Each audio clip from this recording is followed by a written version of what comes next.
I finished practice. After practice, I'm in the shower and I start feeling like, whoa, this don't feel right. So I'm praying in the shower and I'm like, God, just come on, God, like, what do I do in this situation? Do I fight through this or do I say I need help? So I go to the trainer's room, and that was the last time I played football. End up going to the doctor. The doctor now, he looks me in my eyes and he says, if you continue to play the game of football, it's like you're playing Russian roulette. Now, for those that don't know what Russian roulette is, it is you taking a revolver, you opening the chamber, you putting a bullet, spinning it, closing it shut, and then putting it to your head. Now, the chances of this bullet going off are as equal to it not. But are you willing to take that chance? Get to the cake. I'm on a mission for maze, no matter how long it's gonna take. I could just see it already. Give me that new Benz or the Wraith. Watch on my own back where I'm from, it was never safe. Yeah. Need 100 M's up in the safe. Last chance, like a movie. Roll another one and get baked. Mix the honor wealth with the Gucci. What's going on, everybody? Welcome to another episode of Between the Lines podcast. Before we even get into the episode, I just want to go ahead and say, if you're a new subscriber, new viewer, please just go back and watch the entire season 1 of the podcast. Amazing episodes. But if you've been here for a while, you've been rocking with us, I appreciate you. For those that don't know who I am, I'm Kese, the host of the podcast. And today we have a very, very special guest, right? Before I even get into the introduction, I just want to say that the fact that we're in a weight room is kind of memorable, and you're going to hear why in a second, but we have the amazing JB, Jeremiah Brown. I appreciate you for taking time out of your schedule, your day, and getting on the podcast, bro. And the reason why I say that this is a memorable thing for me is because I remember, being that little high school kid, playing football at Grand Street campus in Brooklyn, New York. And for those of you that don't know, Jeremiah Brown is an alumni of Grand Street campus as well. Yes. And, I'm getting into a little bit of storytelling early, but I like to give people their flowers. And before I even got the chance to meet JB for the first time in person, I remember being in Grand Street, from 2009 through 2012, and we would always hear Jeremiah Brown, Jeremiah Brown, Jeremiah Brown, because, this individual set the standard for what it was like to not just be an athlete, but to be a student athlete, to exude excellence and just kind of perform, at the highest level, whether it was just football, whether it was in a classroom. So just from one man to another, all of these years that's going by, I'm inspired. Just keep doing what you do, man. I think everybody that, that's in the same area, same vicinity, anybody a part of your team is honored to have you. So keep doing your thing. Thank you, I appreciate that. And of course, Jeremiah Brown, a husband, a father, an entrepreneur, a motivational speaker, former NFL athlete for the Jacksonville Jaguars. Without further ado, man, just real quick, give the people a brief intro of who you are and what we got going on. Well, first and foremost, man, I just want to say thank you for that warm-hearted welcome. Sure, bro. I've always been about legacy. Legacy is something that for me has always been at the forefront of why I go so hard for what I do, why I make the sacrifices, why I have the discipline that I have, because legacy is just that important to me. So to hear that I left that legacy and I pray that legacy still lives on at Grand Street and Wagner, my alma mater in college. Thank you for that. For sure. So Jeremiah Brown is a father, is a husband. First and foremost, I would say that those are my most important assignments. Being a father, 2 beautiful children, Jonah and Jayla. Those are my why. Being a husband to my wife, Jillian, she's been with me for going on 14 years. Wow. So she's been with me, pre-NFL, NFL, depression, suicidal thoughts, starting my career in education, having the vision of wanting to start a business, not having the confidence to do it. She's been there every step of the way. Babe, if you're watching, I just want to say thank you, because without the foundation that she provides me and our family, I would not be as polished up as I am. Absolutely. So and then on top of that foundation is the motivational speaker, is the former professional athlete, is the educator and change agent. Those are my duties. Those are part of my assignment. But as we'll dive in today, that's not what defines me. I love it. So yeah, I love it, bro. You know, you have a way with words, man. And just real quick, you know, I kind of, you know, as we're talking and as I'm just thinking about where I want to start with you, bro, is just so much, because I'm like, do I start with a little bit of, you know, unpeeling who JB, you know, how JB became who he became, or do I start from where he is today? But I'm just moved to ask you, bro, like, how did, you know, and this is kind of going to just dive us into, you know, everything, the nitty gritty. So, you know, how did, you know, JB become Jeremiah Brown today, right? Like, how did you become the man that you are today? I know you're a husband. I know you're a dad. I know you're an entrepreneur. I know you're a philanthropist. You do so many things. But in terms of your morals, your values, you know, what makes you you as a person? How did you develop that? How did you become who you are? Man, that's good. That's a great question. You know, at the root of that is the first thing I think of is pain. I would say pain is what shaped me. I would say the experiences that I had growing up in poverty, growing up in a situation where I watched my mother struggle to pay bills, growing up in a situation where I watched my father struggle, you know, with drug addiction, alcohol addiction, and having to battle through that while wanting to leave this legacy, right? Not sure of what kind of legacy I wanted to leave, but it was really that pain that was just like, look, you could either stay here and continue to get what everyone else in the same environment is getting, or you can actually let it fuel you to just want to be more. So the father, the husband, the entrepreneur, the former professional athlete is someone who stands on the shoulders of pain, someone who had to make a decision at a very early age that he wasn't going to let his mother struggling to pay bills get in the way of his dream. He wasn't going to let people telling him what he couldn't do get in the way of him actually doing it. And being willing to do more than what is required. I love it. People look at my life and they think that I've always been here. That's the misconception, is that I've always been this polished up speaker, or I've always been this father and this husband of, you know, over 5 years.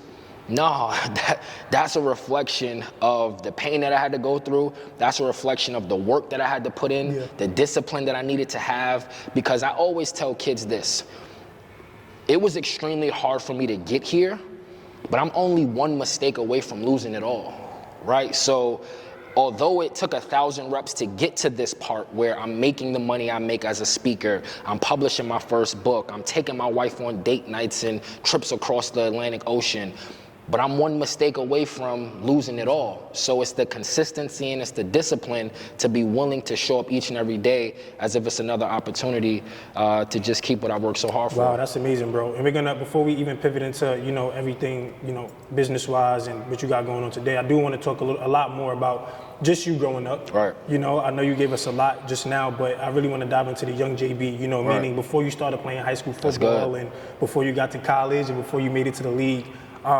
At what point did you understand that, you know, football was your passion, right? Because I think that's where you've learned. There we go. I know for me personally, I've learned a lot of things, you know, from football. Right. Not just my skill playing the sport, but just really more so what it taught me in life. Right. But, you know, brotherhood, you know, just like discipline, you know, being responsible, performance. Like, how did you know that that was the avenue that you wanted to go down? Like, when was football exposed to you? And how did you know that that was going to be your way out of, you know, your current situations? Now, I'll be honest with you. I tell people all the time that one of the greatest things, and my father did many great things for me growing up. Outside of him giving me and my little brother his time, he put me in martial arts. And what martial arts did was it gave me the foundation of discipline. It gave me the foundation of, you know, being internally motivated. People never think, they think I'm lying when I say this, but I didn't start playing football until I got to high school. Oh, okay, so most of my competition, they've been playing since, you know, Mo Better Jaguars, Skyhawks, Brooklyn Renegades. Like, they came into high school with a chip on their shoulder of, man, I've been doing this my entire life. I walked into the halls of Grand Street like, I think I want to play football. Gotcha. And the reason why I wanted to play football was because I saw what it did to my dad anytime the Steelers were on TV.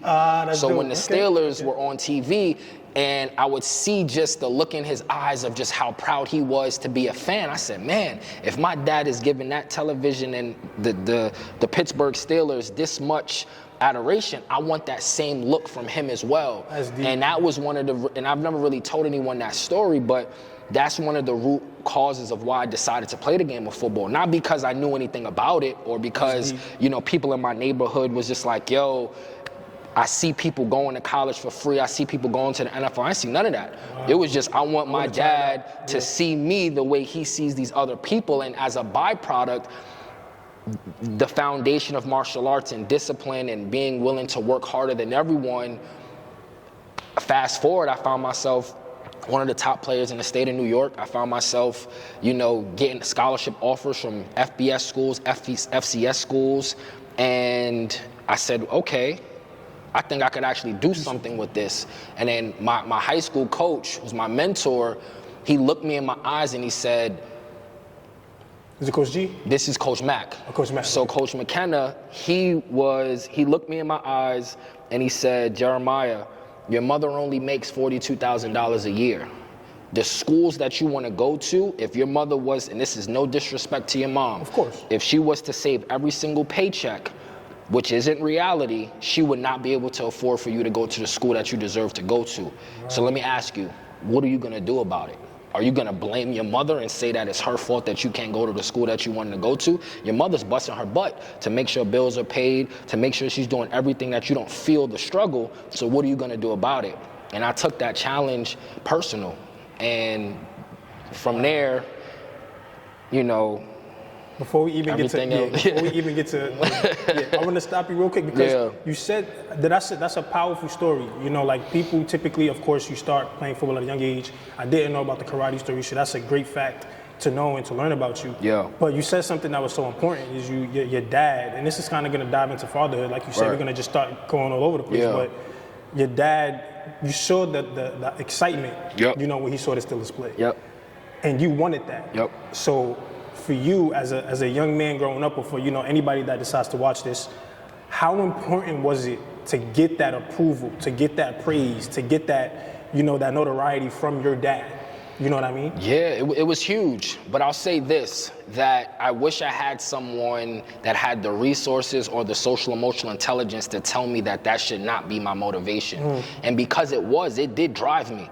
It did drive me to go hard, to make the sacrifices, to not get the Jordans and get the training sessions, not get the PlayStation 3 or 2 at the time, and get the, you know, the new cleats or whatever it was. But even though that external motivation motivated me, as a now young adult, as a grown man, I was still trying to find external measures of motivation to motivate me. And it all stemmed from me trying to get that approval from my dad, in which I got it, right? Which he told me he was proud of me, which he was there at every single game, and he gave me his time, and he told me he loved me. He did everything that a dad was supposed to do at that time. But because I did it for that, instead of like me internally wanting to do it for myself and my family, now as an adult, I'm trying to find, oh man, I didn't get this many likes on this photo. So does that mean I'm not as good as I think I am? Or nobody's telling me what I'm doing is that good. So I'm searching for this affirmation of, you know, approval, you know, because of what I did when I was younger and trying to be accepted. So, you know, for me, man, it really was important. But if there's anything I could tell a little black boy growing up in a privileged or not privileged environment, I would tell them, I would look them in their eyes and I would say, focus on the internal motivation that's gonna motivate you internally and not the external. Because the external does work, but it's not sustainable. It's not enough. Right, because now you need someone or something else to motivate you to do what you're supposed to do. You know what I mean? And that's important. So I know you said like even today still you sometimes look for it. So did you find that though? Like because when I see you, you seem like, of course you're motivated, you're inspired. I hear the passion.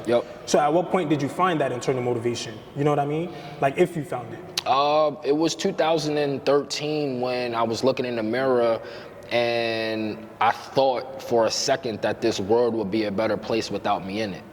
Right, so like me looking at my reflection and saying like, man, I think it might be time for me to end my life. Like I think because I can no longer play football and be what everyone sees me as, then this world will probably be better without me, because I damn sure don't know what I'm supposed to be doing. So it was at that moment where I said, okay, I know for a fact that I am of substance in this world. I just wasn't clear on what it was. But because at that moment, I was what everyone saw me as, and that was the only thing I saw myself as, was a football player. So for the first time, I said, man, why do I feel like this? It was because of this. The sport that I played, I thought it was who I was. I was wrong. The sport that I played was what I did, not who I am. So once I made that shift was when everything else came. It was still unclear of like, okay, what's gonna be my next step? But it wasn't until I made that shift in perspective that my whole world changed. Damn, bro, I think that's huge. And let's kind of backtrack real quick. So I do want to dive in a little bit to, NFL and all these things. So I believe it was April 29th, 2012 or something like that. Or April 2012. 2012, bro. 2012, April around that time. You went undrafted free agent. I think, that's when you got the call from the Jaguars. So at that moment, bro, just because you're living any average kid's dream, right? Every kid nowadays, they think they're going to the NBA, think they're going to the NFL, but you've done it, right? You've done it. Just walk us through that process. Okay, so Wagner College is done, right? You don't get drafted, although you're a great athlete. You don't get drafted, but you get the call.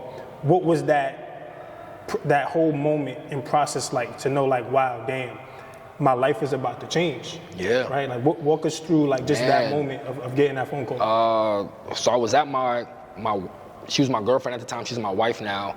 I was at her home in Long Island, and it was a mixture of emotions. And it was a mixture of emotions because the doubt started to creep back in of, can I actually do this? Am I really that good? People telling me like, man, Jay's not even really that good, so he's probably not gonna get the shot, right? Because no one's ever seen it. Right. From my high school to my college, right? Brooklyn, from Fort Greene, from Clinton Hills, like from the hood, like from a situation where no one's ever gone the distance. Everyone was capable. The big homies on the block, much respect to you, love you, you gave me the grit, still admire who you are, but no one had ever gone the distance. So everyone telling me what I couldn't do started to creep back in my mind, and I'll never forget, the Jets, they said they were gonna draft me about the 6th or 7th round. And everyone's on Twitter going crazy. I even still have some of the screenshots of this moment where fans are like, man, we gotta draft Jeremiah, we gotta keep him in town. And I just remember the draft being over, and the St. Louis Rams, they were still in St. Louis at the time, the Jaguars, the Buffalo Bills, the Jets, and who was the Miami Dolphins. They all called me right after the draft. I called my agent and I said, hey, Ty, what do I do? He's like, you need to call somebody back and tell them yes. Because they're going around calling other people. And I'm not sure of the business of the game at this point. I'm just like, I want to live my dream. He says, you need to go with Jacksonville for several reasons. He's like, you need to go with Jacksonville because there's no in-state tax. That's one. You're going to get more money, more bang for your buck. And then two, their roster needs you. And I said, okay, fair enough. So I ended up getting on the call with Jacksonville. They end up selling me my flight information. I'm there in less than 24 hours. I'm in Jacksonville, Florida for the first time in my life. Meeting the owner of the company, the GM, the coaches, everybody's, welcoming me. And it was a moment where it happened so fast that sometimes I still wake up some days or I go to sleep and it keeps me up at night like, man, I really did that. I really experienced this. And it was short-lived, and we'll talk about that, but it was a moment that I'm forever grateful God placed in my path. Because now as a speaker, I believe it is my responsibility to share that experience with those that may never get to experience that, but have aspirations and dreams of doing that. So, man. And you kind of mentioned it. You said it was kind of short-lived. I think in 2013 you was forced to retire because of an injury. How did that happen? Just walk us through the play. Walk us through what happened. Walk us through that moment when the doctor told you, I think it's time to put the cleats on. Man, so what made it worse was they had just came out with the movie. Will Smith being one of my all-time favorite, artists, and he just came out with a movie called Concussion. And literally the theme of this movie was talking about how concussions have caused CTE for professional athletes, not just football, but professional athletes. And because of that movie, it created such an uproar for parents now pulling their kids from sports. You know, NFL, soccer, you name it, getting a bunch of, you know, it was backfire on like, now what are you gonna do about this, NFL? What are you gonna do? So when I caught my concussion, I tell people it happened at the right time, but the wrong time. It happened at the right time because it saved my life. It happened at the wrong time because at that time, in 21, 22 years old, I still wanted to play, despite someone telling me that I could lose my life. Where my concussion was unique, because oftentimes kids or other athletes or peers of mine are like, man, I've had concussions. I've seen other cats play through it. For me, remember, I started playing football in high school. Right. So in a 10-year span of playing sports, from high school to professional, I had caught 3 concussions.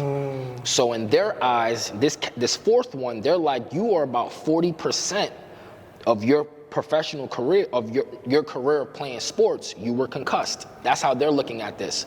So they're saying, we can't clear you.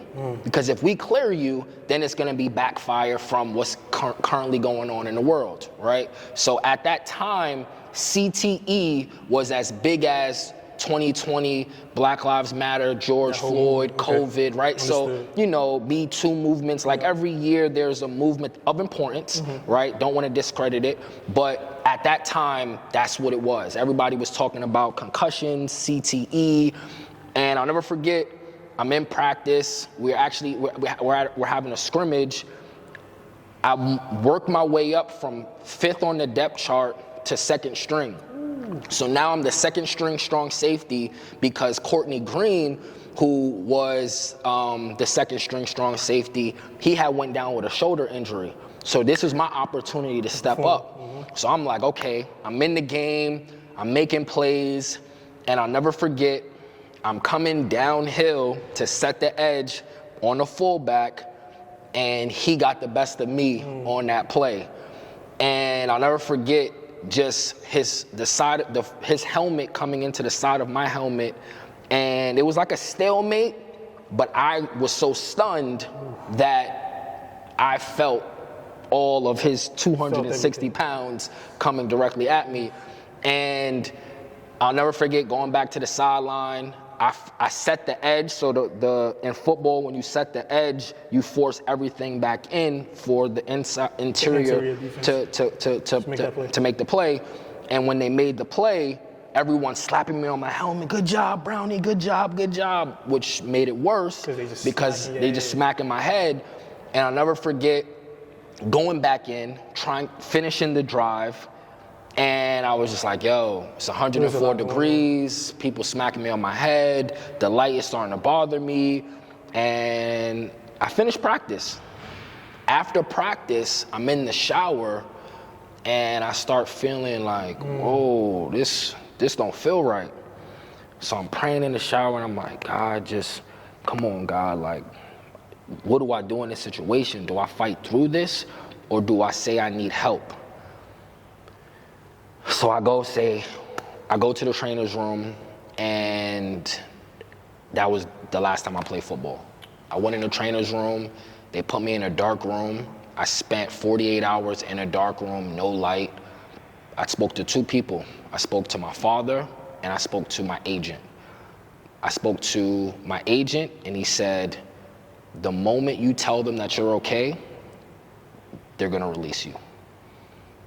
I spoke to my dad, and he said, just don't give up. You're doing what most people dream of. We're proud of you either way it goes. End up going to the doctor. The doctor now looks me in my eyes, and he says, if you continue to play the game of football, it's like you're playing Russian roulette. Now, for those that don't know what Russian roulette is, it is you taking a revolver, you opening the chamber, you putting a bullet, spinning it, closing it shut, and then putting it to your head. Now, the chances of this bullet going off are as equal to it not. But are you willing to take that chance? Because if you get another concussion, I cannot promise that your brain won't be scrambled. So I said, okay, I'm a visual learner. You've painted the perfect picture for me to learn through the situation. Yeah, that's so powerful, man. I always knew I wanted to be a father. I always knew I wanted to be a husband. I always knew I wanted to give back to the youth. Didn't know what it looked like, but I knew that that was a part of my future. Yes. So I chose that Over that. uncertainty and vision over still continuing to play. Man, that's it's always crazy to kind of hear, you know, that story, man. It's just powerful. And I know at that moment, that's when you, like you said, you had to make a pivot. Yep. You had to, like, you know, kind of That's good. start back from square zero and, you know, start over. So I'm assuming this is where your journey in education began. Yes. Right? Yes. You go from NFL. That's correct. You have to figure it out. So now you say, okay, I'm tapping into education. Like Right. you said, you were AD, you know, and all of these things. So how did that come about? How did that opportunity present itself? And more importantly, I think with LEAD, you know, I see so much work for the youth and student athletes, 100%, right? 100%. But, you know, your work as an AD, you're surrounded by the youth every day, right? You're surrounded by students and athletes. That's good. Often. That's good. Right? So for you, like, did those relationships that you've built, did your time in education as an AD lead you to LEAD? Because you're like, wow, I know my calling. I didn't make the NFL, Right. but student athletes are more near and dear to my heart. That's good. I care about everybody, but as a student athlete who knows exactly what you're going through, I want to be able to give you that and provide. So, you know, just walk me through that whole entire journey of 10.5 years or almost. So how did you? That's so good, man, because I asked myself, why did God place this podcast here? Wow. Could have been so many different places. Amazing. I'm gonna tell you, like I'm gonna tell the viewers, my career in education started in this weight room. This is crazy. And this is how 11 years ago, maybe 12, I'm in between, am I going back playing professional sports? Do I start a business? DeVal Ellis was my mentor. You know, he trained me through the process. He mentored me, him, his brother Brian, Dolo. Like, these are guys who like took me under their wing and like exposed me to like, okay, this is how you take the gift that you had and now pay it forward. I didn't know what pay it forward meant. They led by example, 3 black men that showed me this is how you give the gift back. Don't keep it, you give it back. So if Dolo, Brian, DeVal, you're watching, I just want to say thank you for giving me the game and putting it down and just expecting that I picked it up because I did. Now, who changed my life was this woman named Onetha Swinton. Onetha Swinton was a principal. She was my little brother's principal when my little brother went to this school. I spoke at the school, ended up getting an opportunity to work with her and her students. She, in this room, in this weight room, did not look anything like this. She looked me in my eyes and she said, Jeremiah, there's a glow about you. She said, Jeremiah, my kids need to be in proximity of you. Right? I don't know what it's gonna look like, but can you just show up on Monday? We'll figure out the other stuff. Crazy. Can you just show up? Just show up. And I didn't know what was gonna come of it. She didn't know. I showed up on Monday, bright and early, and I became a substitute teacher. Substitute teacher then evolved into me actually becoming a certified special education teacher. Amazing. And then that evolved into me becoming the youngest athletic director in the state of New York back in 2014, 2015. And she saw something in me that I didn't see in myself. So Onetha Swinton, if you are watching this, I just want to say thank you for planting a seed and changing my life, because if it was not for you, if it wasn't for your calling and planting a seed in me, I would not even be here 12 years later. And that's essentially how everything just evolved. And to answer your question as it relates to my career in education with LEAD, I thought at 2014, when I became the youngest athletic director in the state of New York, 24 years old, I'm thinking that this is my calling. I'm like, I got the job, I'm the athletic director, everybody's like, so I'm now getting the affirmation that I did when I was playing. So now everybody's like, oh, Jay, that's incredible. Holy crap, like you're really doing it. And what I didn't know was an athletic director was a fancy word for paper pusher. You are now going to have the papers and the eligibility and the report cards, but no time to build relationships with the students, no time to develop your coaching staff. And I said, nah, this isn't what I signed up for. But I ended up pushing papers. I ended up having to make sure audits were good, and we did all of that. Everything was good. So then I said to myself, okay, God, I know this isn't it for me. This is not it for me. And then that's when I had the concept of LEAD was planted in my heart. And fast forward 7 years later, we are where we are. It's amazing, bro. And before we move on to, pivot to another topic, you mentioned this earlier, but I want to go back real quick. You have this way of just consistently saying football is not who I am, it's what I did. 100%. However, when you said it, that wasn't always the case. No. It wasn't always the case. Nope, that's so good. So for you, walk us through a moment where you knew that was the case. Right? Like at what point did you develop that motto? Like that was developed. You didn't just have that mindset of, okay, well, I'm playing football. You developed that. So walk us through the moment where you finally realized that it's not just about, football, not me, that's not my identity. It's just a part of what I do. So like when did that motto for you specifically, just the motto, when did you develop that? And why was that so important? What was the message? For me, it happened when I started working in education and kids wanting to know the secret sauce on how I became a professional athlete. And when I would ask students, like, who are you? They would say, I am Justin, a basketball player. And what it was a mirror that I was looking into, and it reminded me of what I did. And it reminded me that for many years, I resented my parents, I resented my coaches, I resented my mentors, my teachers, because they all asked me the same question.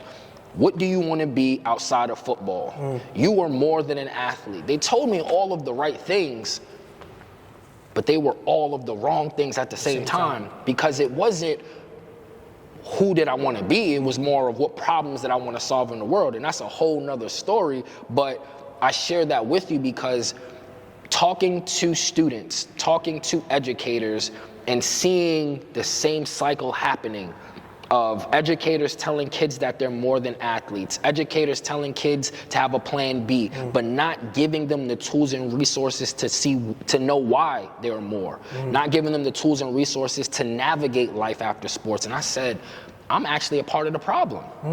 So that phrase or that slogan that I've developed in terms of your sport being what you do, not who you are, really came from me doing the work in schools and figuring out the problems that exist that are being neglected. Everybody's talking about college and career readiness, but are kids actually going to school that they want to go to? Or are they just checking a box? So, yeah, man, it's so much to that, but that's ultimately... And we're talking a lot about LEAD now, and I guess we'll pivot into that segment. Leaders Embracing All Change, I think that's the name of the... Leaders Embracing All Dreams. All Dreams, sorry. All Dreams. So really tell us the importance of it now. So you're talking a lot about, trying to give kids, the career readiness, right? You're trying to give kids not just the career readiness, but you also want to give them, just coaching for life outside of sports, right? What is the importance of, LEAD Athletics and, everything that you've developed? Like, what exactly is it? What are you trying to push forward for the people that don't know what it is, right? Like, how would you present LEAD, to the people? Like, what exactly is it? Absolutely. So LEAD is a leadership development company. At the root of what we do is all purpose-driven leadership, developing our youth educators to be purpose-driven leaders. What does purpose-driven leadership means? You actually using the gift that you have and making change in this world by solving a problem. We do that through 3 initiatives. We do that through the LEAD Athletics, which is a sports performance training company. We do that through the LEAD Academy, which is our 2nd initiative, where it's our social emotional leadership, character development, really getting students and athletes to identify with who they are first as a person, and then who they are as a leader, and developing what their leadership style is. And then our 3rd initiative is the LEAD Coaching. The LEAD Coaching is our professional development, what we do to help coaches be better coaches, to help educators be better educators not as it relates to their K through 12 curriculum, but as it relates to how they connect with the heart of their students and athletes, right? So getting an educator to see a student not for the grade that they should get, but for who they are and how they show up and how we can meet them where they are to get them to where they need to be. And for coaches, how do we get coaches to speak to a student athlete's heart with the same intensity, with the same passion and commitment as they do their talent? Because oftentimes coaches, they speak to the talent of an athlete, they speak to the potential of what an athlete can do, but oftentimes they neglect the heart of that student. So they're trying to figure out, why isn't this student athlete doing what I'm asking them to do? Is because they just had to pick up their little brother. Their mother's struggling to pay bills. They live in a broken home. Like, it's a lot going on that you have to first address, meet, and they need to know that you care. They need to know that you see them for who they are.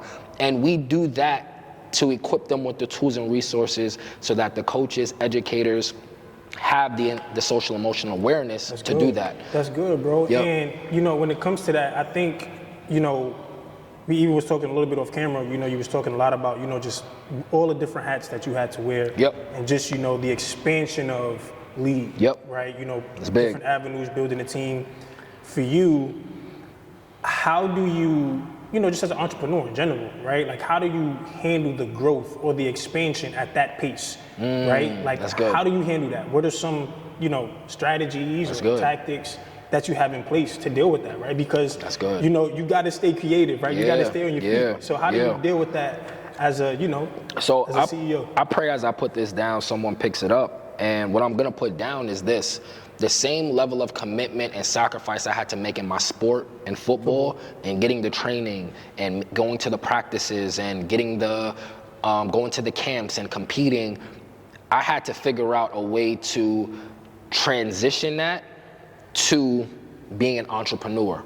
And what that looks like, to really paint the picture, is I've spent thousands of dollars in becoming an elite football player, right? On the shoulders of my mom, making sure, my father, making sure I had what I needed to become an elite football player. Now, as a father, husband, as an entrepreneur, CEO of my company, what I had to realize is that I'm a leader of the work that I'm doing. Not really the people, I'm a leader of the work. And I've been blessed that God has sent me people who not just believe in me, but they believe in the work that we're doing. So now I'm not spending hundreds of thousands of dollars on becoming the strongest entrepreneur physically.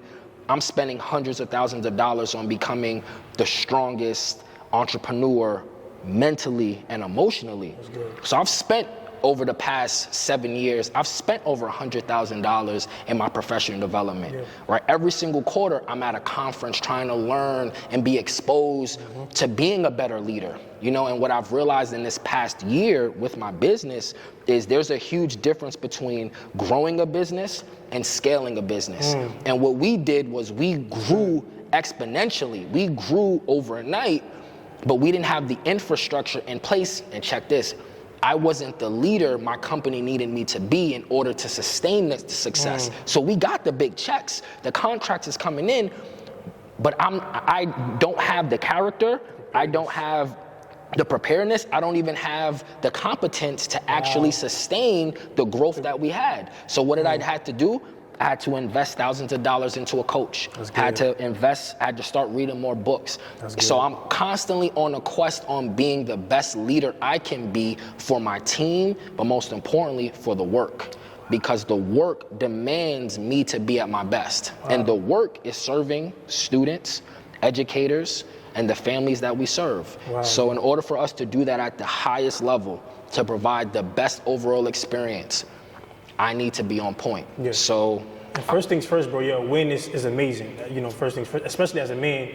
And I've noted, you know, throughout this whole entire conversation, you've done nothing but give thanks to people, right? People that were a part of your team 100%. that helped you become 100%. who you were. I love it. So I kind of want to talk about just the aspect of team, right? I think, there you know, there's so many people who love this self-made thing, right? They love this self-made, or I'm an entrepreneur, I do this on my own, but they forget that, you know, having a team is a lot better. Yeah, at least for me. This is my own preference. So this is just me.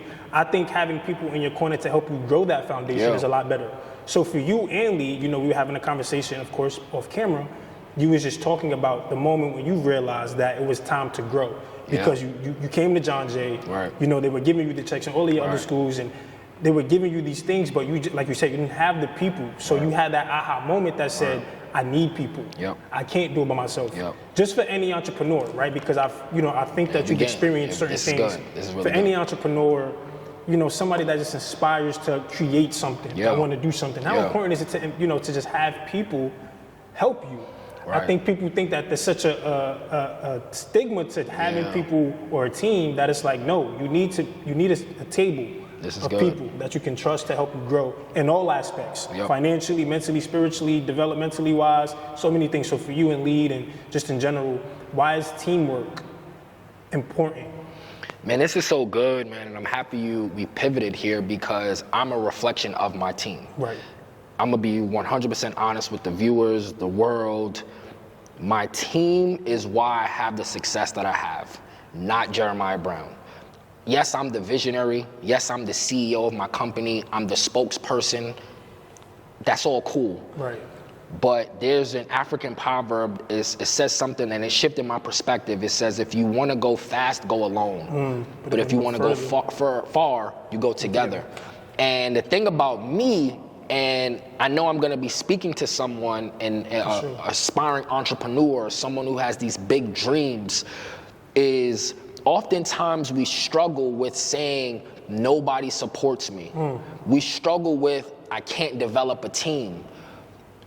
I was the same person who looked in the mirror, who got on his knees and prayed, and who, you know, went to conferences and tried to network and was trying to find different people. And I was in proximity of them already. So everyone on my team, God sent me in different seasons of my life. One of my right-hand man, he's also a fellow at Delaware State University, Rashad, like we grew up together, right? Like I'm talking about like first grade, second grade, high school. The only school we didn't go to together was college. And he went to school and came back and said, man, I have a passion for giving back to kids. And okay, noted. I'm working an after-school program. This woman by the name of Adeline, I'll never forget this. I'm working an after-school program. I'm not better than her or anybody I'm working with. We both work in this after-school program. I'm like, yo, Addie, why are you giving all to these kids? Like, ain't nothing gonna give back to you. And she looked me in my face and she said, Jeremiah, anything my name is attached to as it relates to the betterment of the youth, I'm going above and beyond for. That's good. Noted. That's good. Told her in that moment, I don't have the vision, I don't have the LLC, but whenever I started, I'm coming back for you because I need you on my team. My kids need you. Fast forward 7 years later, she's the director of my LEAD Academy. Rashad's the director of LEAD Athletics. Those two, hands down, have led this work. And there's so many people on my team, Kavani, Jaquana, you know, Kai, you know, my wife, my backbone, like, she's my COO. She's really the person who LEAD, the logo, all that. She was the one that was like, nah, that's trash. We're gonna go with that one. Like, she's the foundation. So my team, man, I can't thank you guys enough for not only believing in me, believing in this work, but willing to do it without any monetary, like they never not once said, yo, let me get this money, let me get this check. And I'm the one scrambling, trying to make sure I'm taking care of my team. But if I could say anything to aspiring entrepreneur, stop trying to find your team outside of your circle, right? And there might be people in your circle that don't belong in your business, and that's okay too. But there are people that you work with, there are people that you've come into close proximity with that have certain skills that you can utilize and that they can utilize you. But I also say this, in order for my team to operate at the level in which they operate, they need me to be my best. Absolutely. So they need me to be on point with everything that I do, because I don't have to micromanage them, but it just keeps the inspiration going. Right. It keeps the development going. And without a doubt, you know, my team is why I've reached the level of success that I have. The passion is amazing, man. Yeah. And real quick, how do JB though? Like, I think, you know, you're so focused on becoming the best person for you. Yep.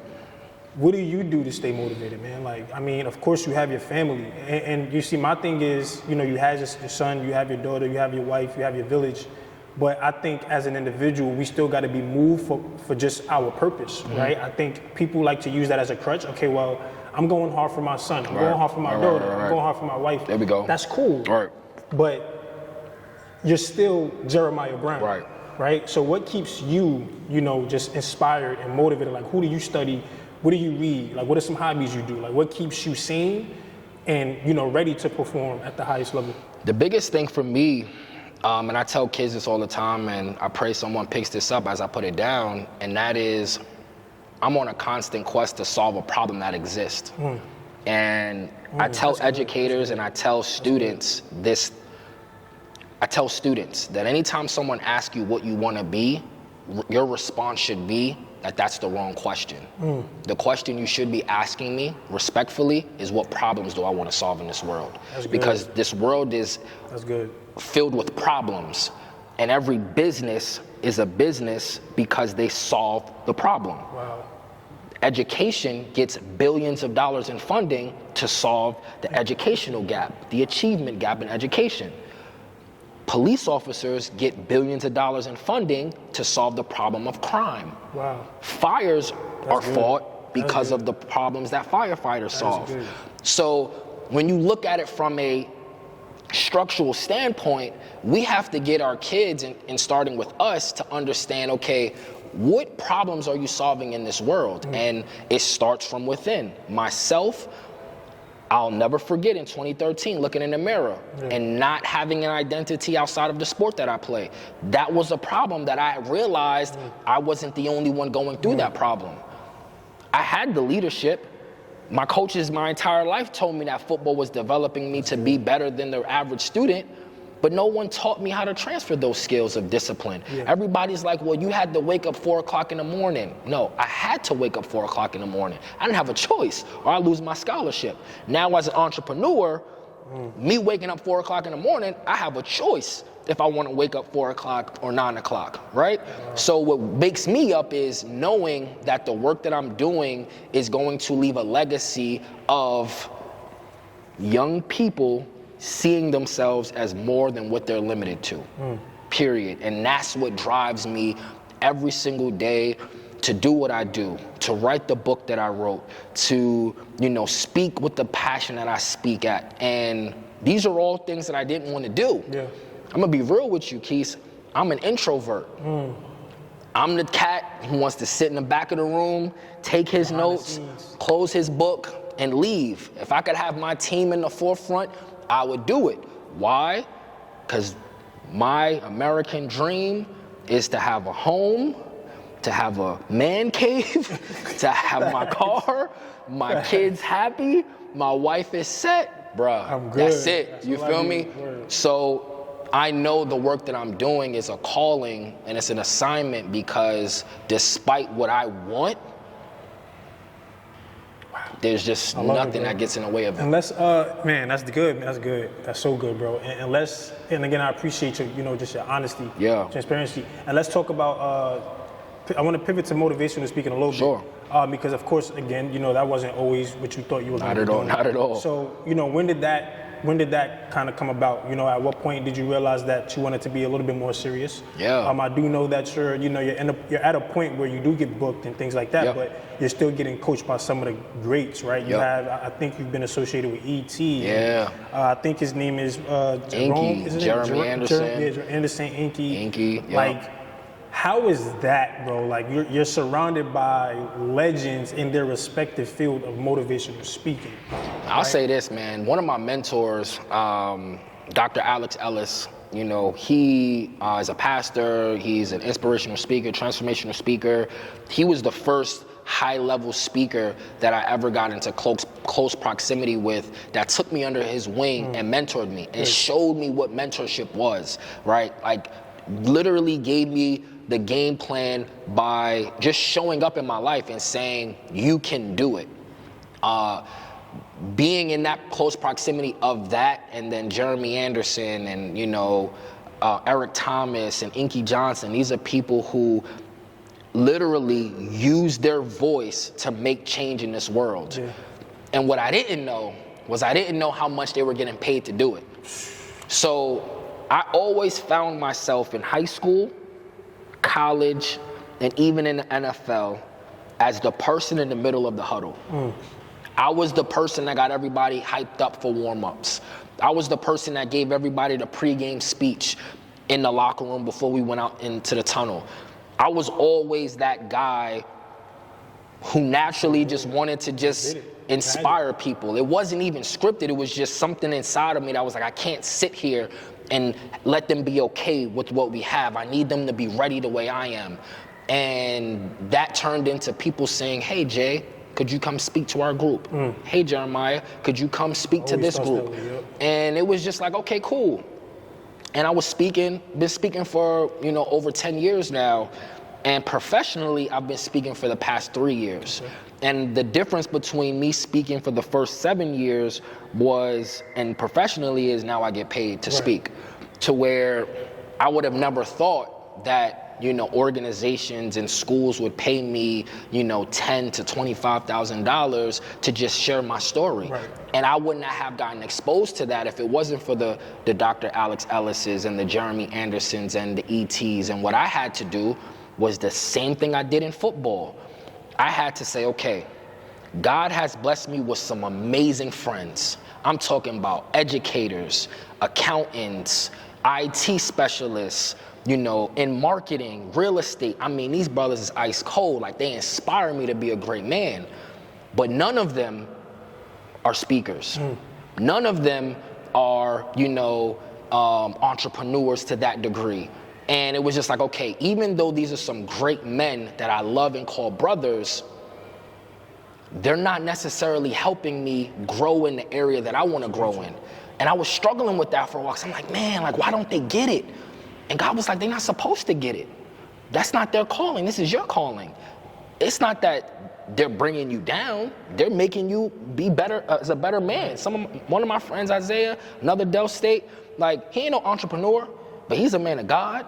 He's a faithful husband. He's a servant to the youth. That brother inspires me, right? And he's a representation of my other friends. But what I had to do was I had to say, okay, this is my safe space. This is my sanctuary. This is my inspiration. I need to get in another room. I need to be in a room with cats who's getting $50,000 speaking engagements, cats that have a business, cats that are CEOs, and not be the smartest person in the room. Not even the smartest person in the room, but have the most motivation in the room, right? So now that I'm in these rooms where these cats is pouring into me and giving me the motivation, it's like, okay, now I'm exposed to things that I didn't know. And it's not my friend's fault, it's not my parents' fault. I just need to be in a different room. Right. So my right hand, Rashad, he's a strength and conditioning coach. Nobody in our circle can help him become a better strength and conditioning coach.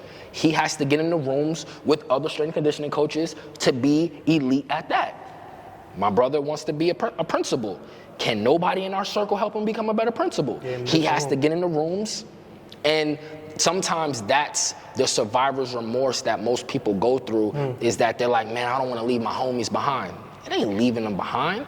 It's going in a different room, getting the tools and resources to be a better you, and then bringing it back and then giving everybody game. Right? So when I tell people that I get paid $15,000, $20,000 to speak for 20 minutes, they can't believe it. Right? And it's not me throwing money in your face. It's just, I need you to understand that this is a business. Right? And I'm not, just like it's not charity work. Because sometimes people can see me as a speaker being charity. That's where my heart is. My heart is, I'm giving back. But at the end of the day, I have a family, I have a mortgage, I have bills that I have to pay. And me letting you know that this is what people are paying me reminds you that you just got to come correct. And just value the gift, right? Because some people will say, Jeremiah, we don't have the money and we want you to come speak. Cool. when do I show up? It's not even about the money, but the fact that you respect me enough to say, I know you're getting paid, sometimes a lot of money. I've had schools say, we can't get you yet. Like, we not ready yet because we can't afford you. I'm like, nah, it ain't that. Like, just talk. Let's and they're like, based on what we see and saw, we can't afford you. And I'm constantly reminding them that, yes, I thank you for, respecting my gift and my worth, but let's talk. Like, maybe I could just show up and just be a part and serve. And then let's see what comes from that. Because all I want to do is serve. Right. And God's given me the gift of speaking to do that. Man, bro, need more people like that, bro. And just listening. So, I've noticed, you work with LEAD and just, motivational speaking. You've been able to be featured on so many different platforms, from ESPN to, I think it's probably, you did something on Amazon Prime. You had like a little video. I think, the receiver from the Giants, what's his name? I forget his name. Victor Cruz. Yep. When it comes to things like that, were these moments where like they reached out to you? Yeah. Did you how do those things happen? If there's one thing I could tell someone who's struggling with the thought of not having it all together, not feeling as if it's perfect to start, right? When you think about the podcast that you did, incredible job, by the way. Thank you. When you started this thing, you didn't have all the answers. You didn't have all of the reps of knowing how to interview, which you're doing an amazing job today, but you didn't always start that way. Right. You had to get the reps in and you had to move. And while doing it, you got better. Same thing. And I tell people this, just move. Yeah. Once you move and get in the room, you might be the shyest, you might be, I won't say the dumbest, but you might not be the smartest in that room, but you're in the room.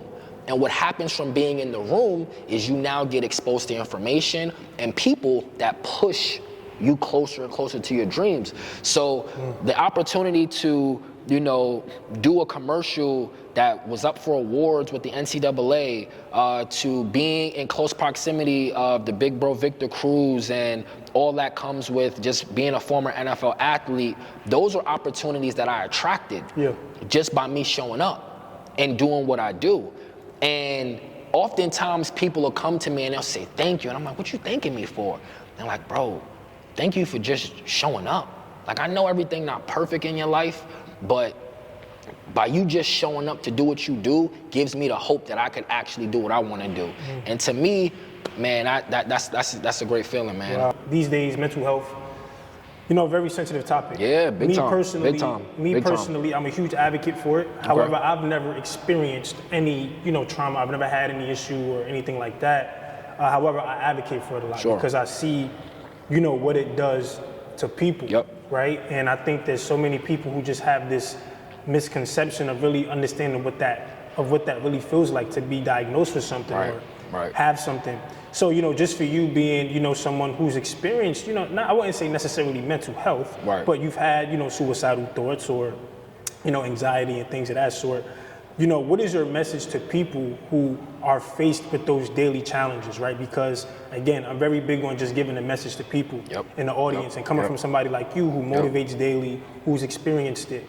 What are some coping mechanisms that you might have had to help you get through those dark times? And I'm not saying that, you're a doctor or anything like that. For sure. What are some things that have just at least helped you, get through those, right? Whether it have been conversations with certain people, whether it have been just, just time to yourself.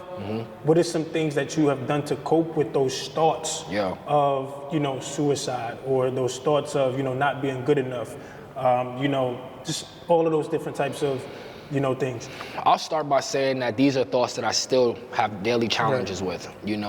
As I get closer and closer to success, I'm often reminded of draft night. I get that feeling again of like, man, it's about to happen. My book's coming out in less than a month, and I get these thoughts of like, man, no one's gonna buy my book. No one's gonna read my story. Is it even that good? Oh man, I could have did it this way. Man, it should have been written that way. And I just get these thoughts. So I just wanna first say that the thoughts never go away. The doubt never goes away. Now you develop skills and reflexes to combat those thoughts. And what I do to help me is what I do with my mental health, and I've created this level of structure, is called the path to confidence. And the path is an acronym for prepare, address doubt, trust the process, and have heart work. Wow.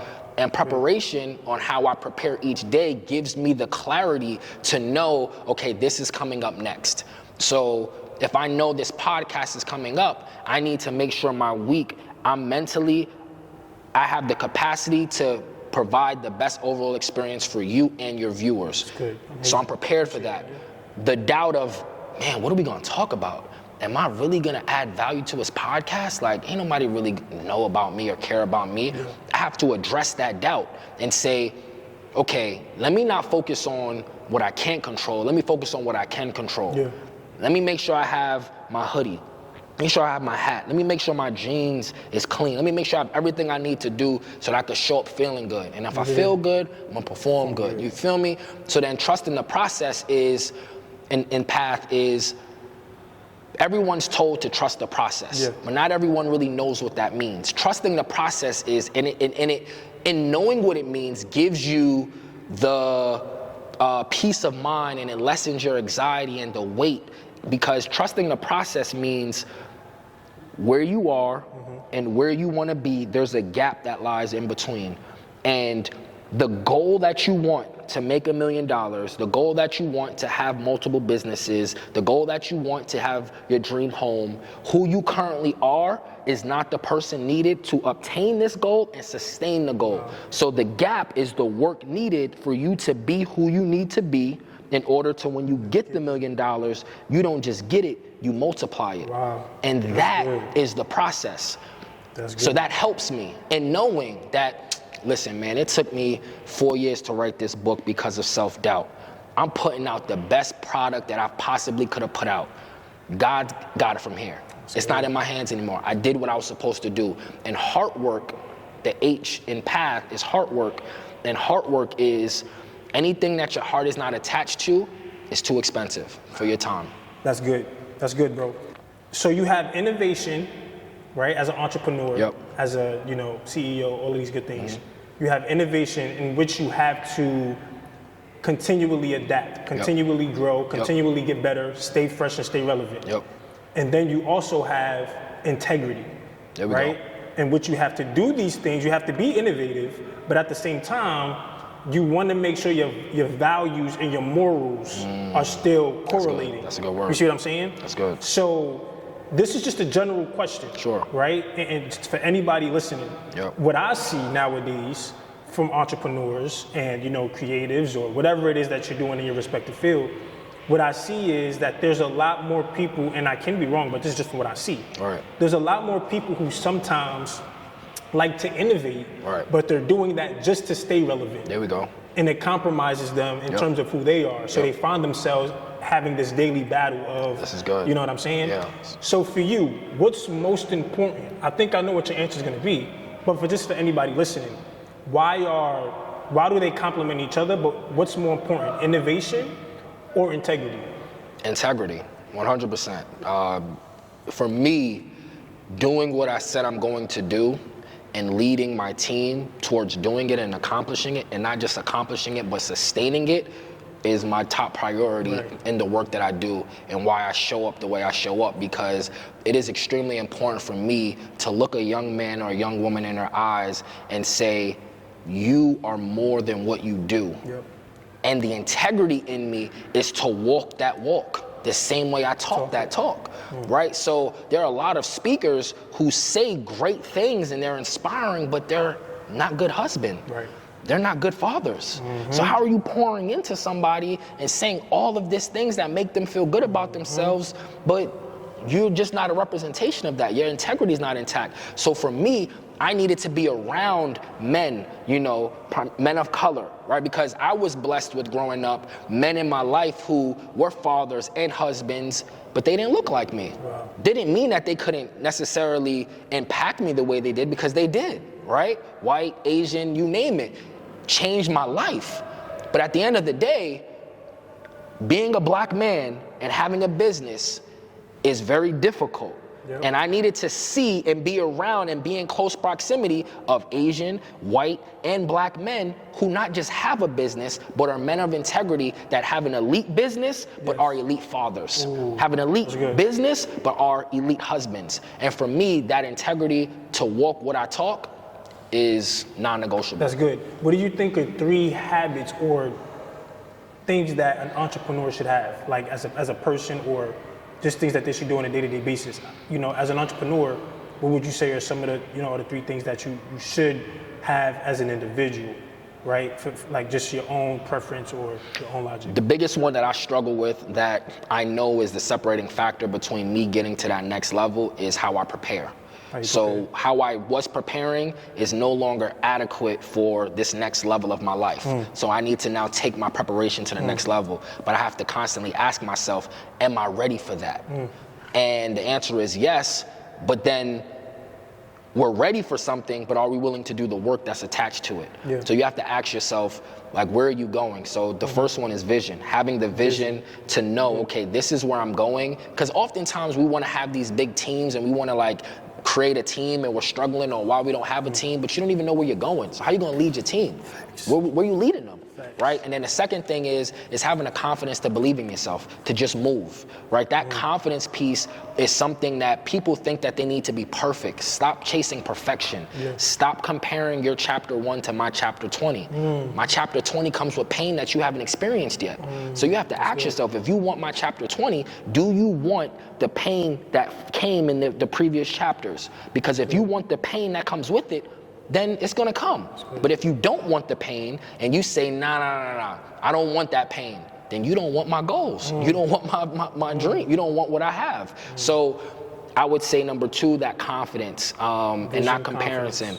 And then 3 is to compete with who you are, not with anyone else. I think social media has created this space where it's a constant, my podcast has to be better than your podcast, or my brand has to be better. It doesn't have to be better, it just needs to be different, right? It's not, you Kamani, y'all both got dope podcasts. It was amazing for me to see Kamani on your podcast. Yeah, that's your, frat brother, but at the end of the day, y'all both competing for viewers, but you don't see it that way. It's like, bruh, you got what you got and it's fire.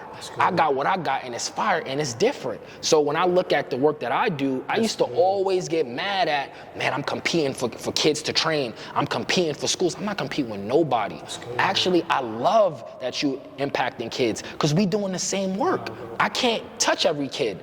You can't touch every kid. But if you got 50 kids from East New York and I got 50 kids from Fort Greene Projects, listen, we can now have a camp and now have the battle of the, right? And now, you understand? So ultimately, that's what I would say is to have the vision, to have the clarity, and to be willing to compete with nobody other than yourself on being the best version of you and doing more than what is required and more than what you did the previous day.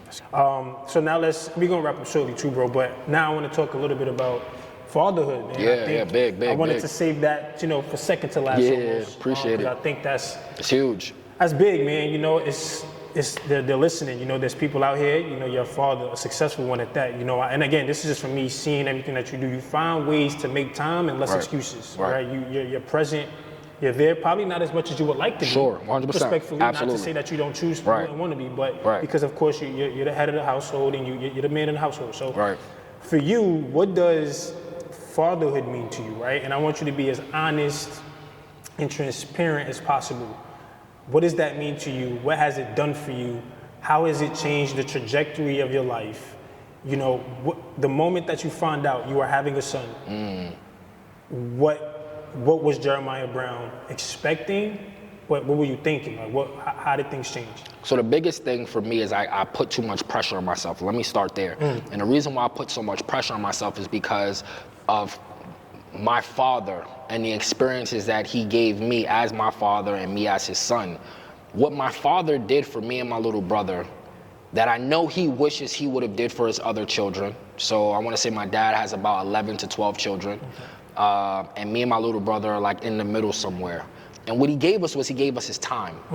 And as a result of him giving us his time, we've been able to blossom into success stories, right? And I say that because he gave us his time. Right. He literally was at the games. He was there to put me in karate. So because he gave me his time, and he was battling so many different things, you know, and I have brothers and sisters who are also success stories outside of, you know, my household, but because he gave us his time, we had the support that I know he wished he would have been able to give them. You know, and by me seeing that and seeing the pain that some of my brothers and sisters have gone through, that are still going through because of the lack of support my father gave them, gave me the sense of awareness to say, in order for my child to be the best person he can be, I need to be 100% present, the way my dad was in my life. Now, my dad wasn't there all the time, but he was there enough to where I got to see what a black man was like. I got to see some things that I shouldn't be doing, but I got to see some things that I should be doing. And as a result, you know, I just want to be present, man. I love it. You know, I just want to be present. And I know you have your son Jonah. I believe he's what, 5 now? He's 6. Yeah, he just 6. Yep. And you also have a newborn. Yes, daughter. Yep. How can I ask this question? I'm just trying to be how do you express love for your children? That's different. That's right? tough. How do you express love for your children? And does the affection look different for your son and your daughter? Yeah, man, that's big. You know, my daughter's 8.5 months, so it's still a little new on how that affection is going to happen. She's already a boss. She's already, you know, demanding. So I already know she's going to require more of my attention. Yeah. Now, I have to be mindful that, and me and my wife together as a team are mindful of, even though she's a girl and she's the baby, that Jonah is still our child and still our baby to a degree. So for me, oftentimes people are like, man, why'd you leave your job after 10 years in education? Oh, because of your business, because of leading. I'm like, no. I left my business so that I could be a more involved parent. And as a byproduct of being a more involved parent, I now have more time for my company. It wasn't so that I could give lead. Because if it was up to me, I'll be real with you, I could work a 9 to 5 and run my business. Because like I said, we've scaled it to where people are now in place leading the work. But running a school, as a school administrator, running a business, and then being a father of 2 kids and a husband, bruh, I was drowning. And I said, something has to give. And I know it's not gonna be my family, and I know it's not gonna be my calling. So when I resigned, it was difficult. I left a 6-figure salary job. I'm getting paid the past 10 years, I'm getting paid twice a month. I don't know what it's like to be an entrepreneur. I'm scared. I have 2 kids. But man, I take my son to school every single day. Wow, it's amazing. I pick him up 80% of the week if I'm not on the road speaking. While my wife is at work, I'm at home with our 8-month-old daughter, right? Like, it's one of those things where now I can have the conversations. I can pray over my son's day before he goes into school. We have our own handshake. We're checking in. He knows if I ask him, you know, are you ready for the day? And he says yes without telling me his affirmation for the day, that I'm gonna say you're not ready because you haven't affirmed it. So all of these things would not have happened if I was so locked in on everything else. So, you know, for me, it's knowing that they're gonna need me differently, but me just being present enough to say, okay, Uncle Malcolm's gonna take you to karate today, but when Daddy picks you up, hey, we're gonna have a blast. Yeah, and how does your career and your job affect your role as a dad, if it does? I would assume it's 100%, time. 100%. I would assume it's time, because 100%. obviously you're so consumed with the work that you do, but if there's anything else, how does your career and your work, you know, affect, you know, your ability, I wouldn't say your ability, but like, how does it affect that dad? So I'll say this to start it. Be careful for what you pray for, because you can pray for $1 million and not realize that what comes with it, people in their hands out. You can pray, like for me, I was like, man, God, it would be so dope if I'm traveling state to state, speaking in different states and different countries. Man, I'll be fire, you know, getting on first class, got the luggage. It looks really, really dope. It looks good. Sometimes it even feels good. but I want to be with my family. I love it, bro. So when I am on the road speaking, for example, I'm going to be in South Carolina speaking at Clemson University next week. Oh, that's amazing. And bro. they're bringing us down. I'm going to be down there for 2 Are you taking days. to like a team or like is it the team? Man, or is so it just like a they purchased 150 of my books, bro, before my book even came out, man. A professor there saw me speak, and he was like, listen, man, not only do I want you to partner with my class, we want to implement your book in our class for the year, a graduate program, bro. Game changer. Blessing, bro. Blessing. So Congrats on that. thank you. So I'm gonna be there next week. Now I have to make sure my mom, my brother, other members of our village are there to support my wife while I'm not there. Yeah. You know, so because I'm constantly on the road now, speaking and pouring into kids, now I'm not there to drop him off, pick him up. Now I'm not there to make sure he has his bath or his shower, read to me at night. Like all of these things that is a part of our routine and I want to be there for, I'm on the road. You know, so it's cool, it's a season, but I'll say this. My goal isn't to be doing this for the rest of my life. Of course. The goal is to plant seeds, and now that I have a book and we have curriculums, is so that any state or city that I'm in, you don't need me to come back. My book, my curriculum, my company, my program can now be there because you don't need Jeremiah Brown. You need the work. Right. You need the company LEAD. And that's how I try to market myself. I'm the spokesperson to my company so that when the seed of my company is planted into a school or a university, the work can continue without me being there so I can be with my family. I love it, bro. And as I ask you these last set of questions, bro, I just want you to answer these first thing that come to your mind. Yep. Right? Just first thing that you think of. To what do Jeremiah Brown owe his success? Man, that's good. There's so many people. First and foremost, my Lord and Savior Jesus Christ. Like, God has been my foundation. As I have reached a higher level of success, my goal, a part of the work is to gain a closer relationship with him because he provides me the peace and the clarity and the faith of knowing that this is an assignment. This isn't something that I woke up and said I wanted to do. My mother, she's been my why since I was a little boy in the hood, right? You know, I didn't get the $1 million, signed a $1 million deal, but no one told me I wasn't gonna make all of it. Yeah. My mom still lives in the same hood that I grew up in. That's a chip on my shoulder. Right. That's another thing that pushes me because I'm still that 7-year-old boy that wants to get his mother out the hood, right? My wife, who has been there, a part of every single down and low, and she's been there for every single high, and not once has she said, I need you to be better. I need you to give me more. Never. It was always, how can I support you? So I would say, you know, God, my mom, you know, my family in general, and my wife for sure. What was your biggest failure, and how did you bounce back from it? Man, my biggest failure was, I struggle with this question because I feel like, and a part of me still feels this way, that me graduating college and not knowing who I wanted to be has much responsibility of that is tied to my coaches, my educators, as it is me, right?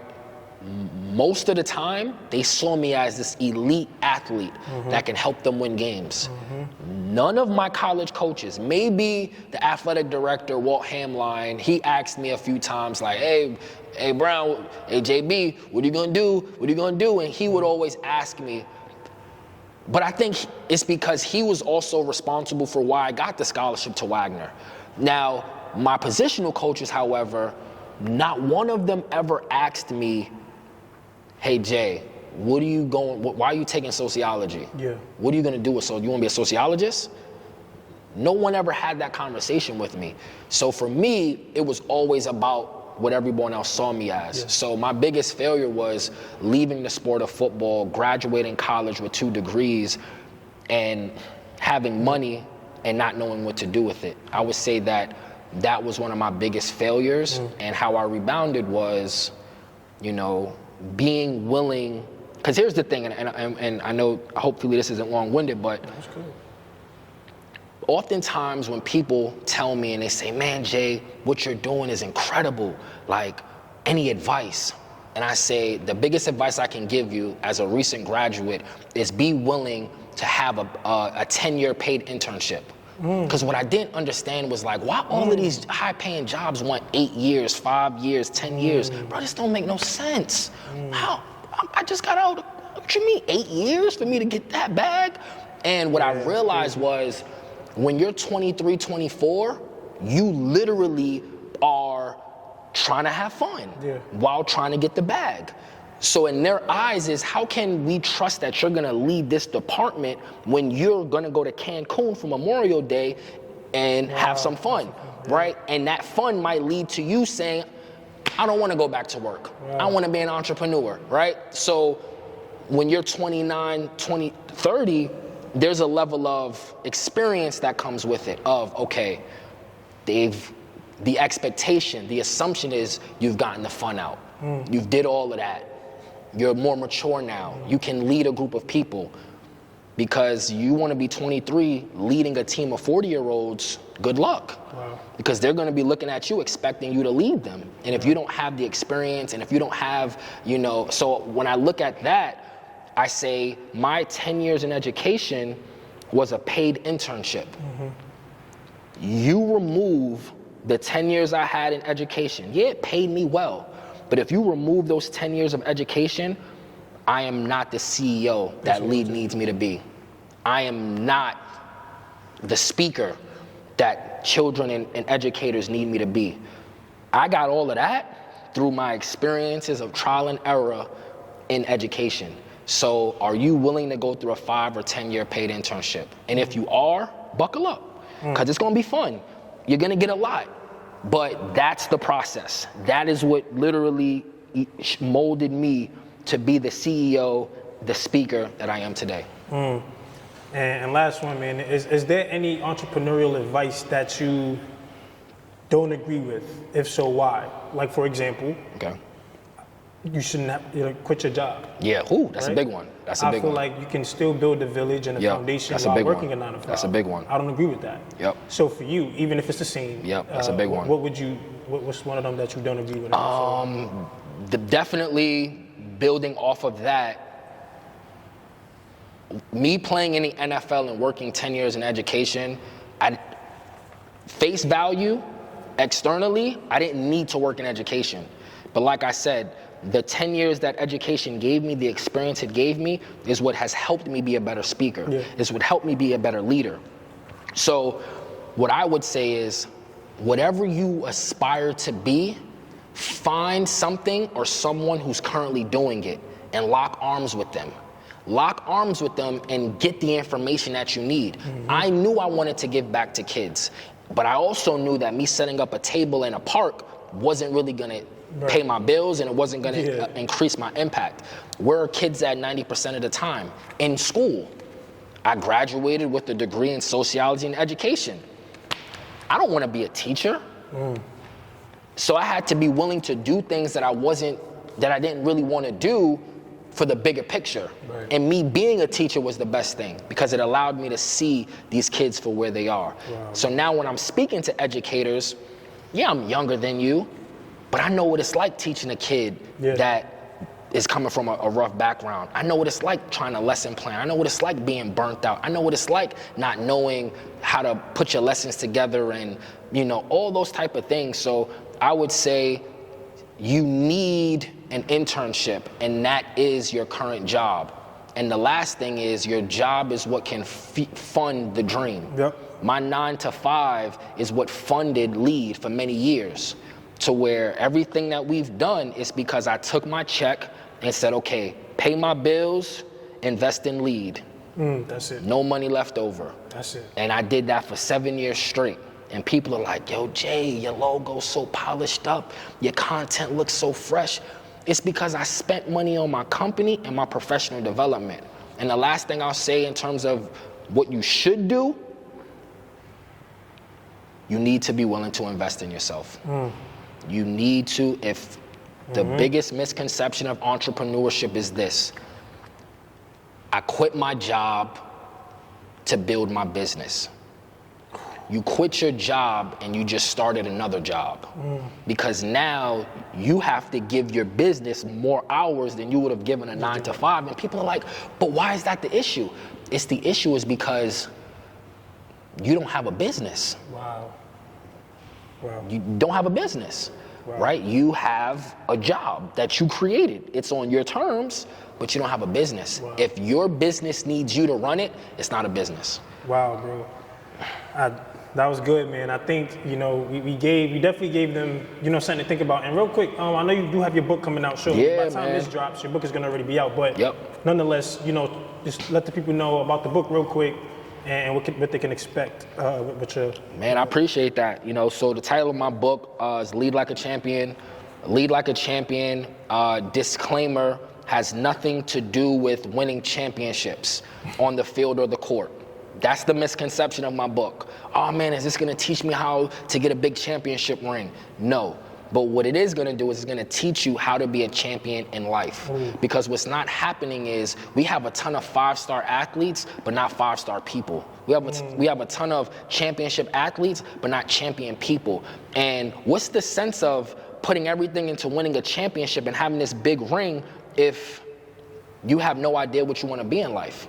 Right? You're not living a life of purpose, right? You look really good, shiny too, right? But no one tells you that if you don't know where you're going, you're gonna end up putting an orange apron around and working in at Home Depot, because that was me, right? And you'll read these stories that have never been told before in my book, and the goal of Lead Like a Champion is to help the next generation of leaders be who it is that they are destined to be, and that is a leader. But ultimately, Lead Like a Champion is a tool and a resource that coaches, educators, and parents can use to better connect with their children and student athletes, so that whatever goals they have, whatever aspirations and people they want to be like, this book will serve as a resource to help them through my life stories on how to navigate adversity, because it's coming. Understand how to communicate with your village, how to understand how to identify who's in your village and your environment, and how to be a leader that leaves a legacy. Man, there's so many nuggets. I poured my life into this book, and I can't wait for the people to get it. I can't wait for, and Clemson, bro. That's amazing. This book is literally gonna be in the hands of graduate students at the University of Clemson, national champions. Like, this is something that I would not have. And if Clemson is willing to sow a seed, I know that's just the beginning of this book, being a New York Times bestseller. That's big, help me make that happen. Congratulations, man. And last, how can they stay connected with you? Instagram? Yeah, man. So you can follow me at the #1 Jeremiah Brown on Instagram, on Facebook, Jeremiah Brown, and on YouTube, Jeremiah Brown Inspires.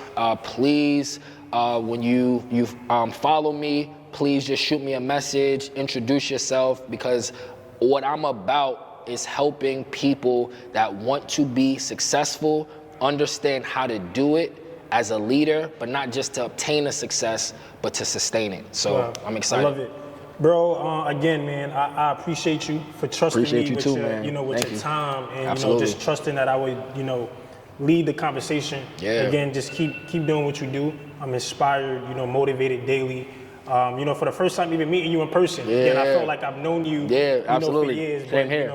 I'm inspired. Keep doing what you do. Appreciate it. Same to you. I wish you all to your family. And look, man, if you enjoyed the episode, like, comment, subscribe, download, share with your friends, and stay tuned for many more, man. I love y'all. Peace out. Yeah, get to the cake.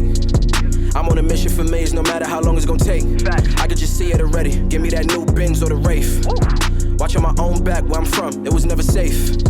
Yeah, need 100 M's up in the safe. Last chance, life a movie. Roll another one and get baked.